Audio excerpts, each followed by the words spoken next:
You ready? Sure. So, Sarah, what was your reaction when you first heard about the project? My reaction when I first heard about the project was that it sounded absolutely crazy. When I first heard somebody's making a zombie TV series, I think I sort of thought, I wish them luck. But then I started hearing that it was going to be for AMC, that Frank Darabont and Galen Hurd were involved. I thought it was worth reading, and I read it, and it didn't feel like a zombie story to me. It felt like a story about humans trying not to become monsters and sort of neck deep in the project of survival. And then it just sounded crazy. I mean, the scope of the pilot, I think, is really just overwhelming to sort of take on. And at that point, it seemed like such a big risk. And the character was so fantastic that by then I was dying to be a part of it. No pun intended. Perfect entry. What about your character? Can you describe your character for us? Yeah, Laurie's a woman who's very, I love her, although the audience might not at first. She's very intuitive. She's got a lot of courage. She's a wife and a mother, and that's really all she's ever wanted to be. That's all she's ever thought of herself as becoming. And she finds this growing gap between the person she thought she was capable of being and the person that she's increasingly becoming, having been pushed to the edge by so much loss and grief and fear and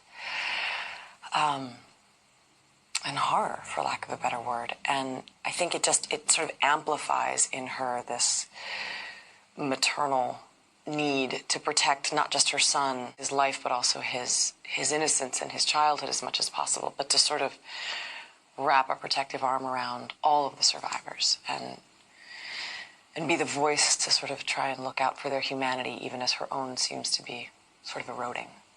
Do you identify with your character in any way? Yeah, I couldn't really play her if I didn't. I do, I am a wife and I am a mother. I also,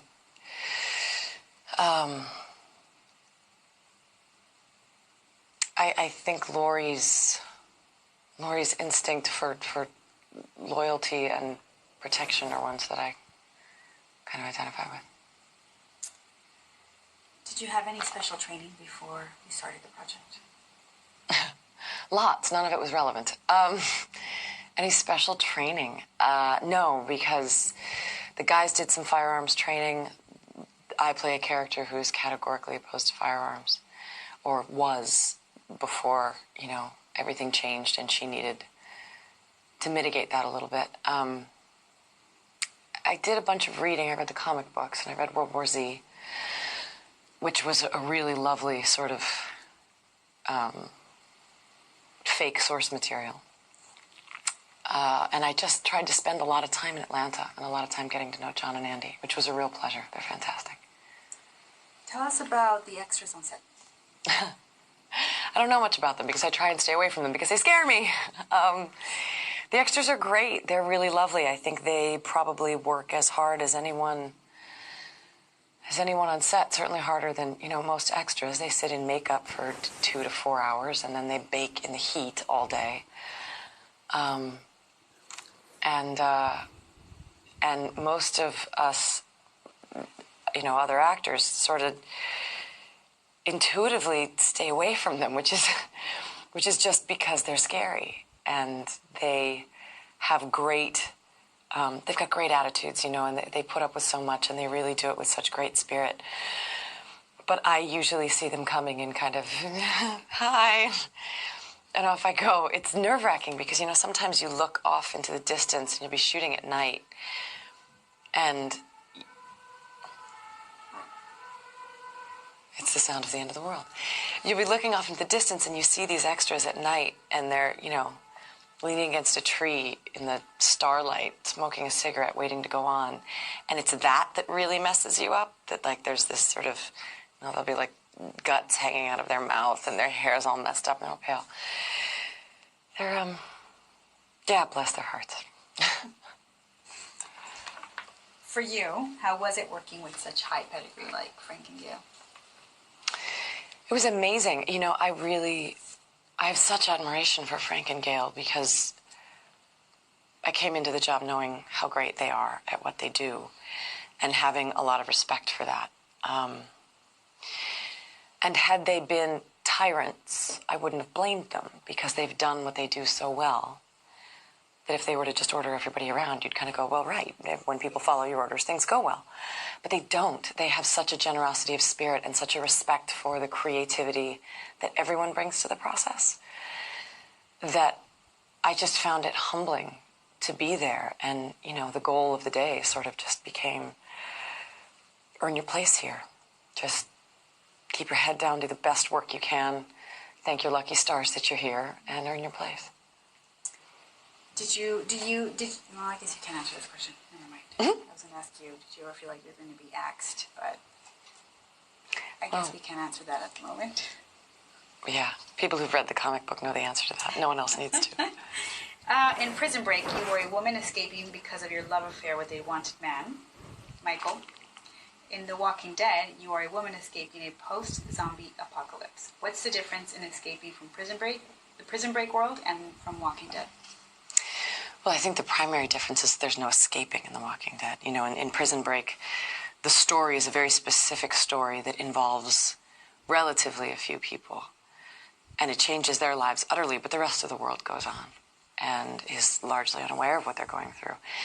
In The Walking Dead, it's an apocalypse. So you're in a situation where escape isn't an option. You can escape being eaten, but you can't for a while. But you can't escape the fact that the government's gone and that there's no electricity and that running water is a joke. You can't escape the fact that wherever you go, you're a refugee. And so I think that actually makes the drive a very different one. I think for Laurie, as opposed to the doctor on Prison Break, Laurie's drive is to try and create a home wherever she goes. And that everywhere they go, she's trying to make a bed for her son, whether it's in a tent or in a car or on the ground, and try and give him some semblance of normalcy and routine and give herself that same kind of thing. Whereas I think, you know, for Sarah, there was some idea that it's possible in the future that we'll, you know, sail off into the sunset and be okay. Laurie's never going to be okay. Last question. How did you react when you found out that the show was going to be aired in 120 countries, in 33 languages, all over the world? I think I swallowed my tongue. I was sitting next to Andy. We were doing a press breakfast for the Fox International channels.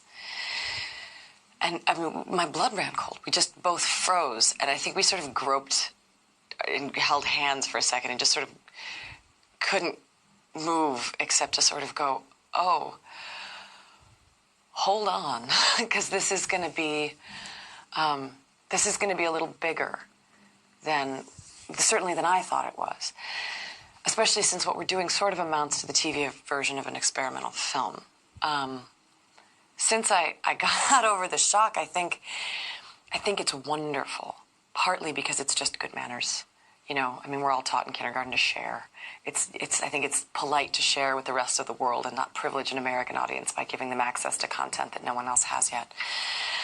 But, you know, also as a performer, what it allows us to do, because we poured our hearts and souls into this, and I've never seen so many people work so hard on something.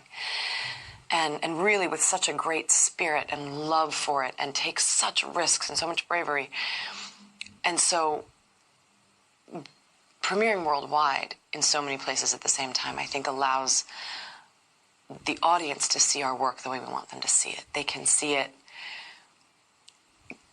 on a television, you know, not in some terrible third-rate 6-minute download or some pirated piece of poo.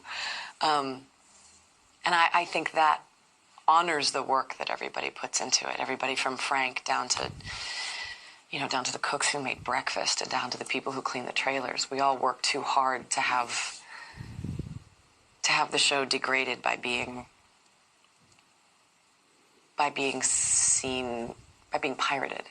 So now everybody gets to see it on TV the way we want them to. Right. We're done. Thank you. Thank you.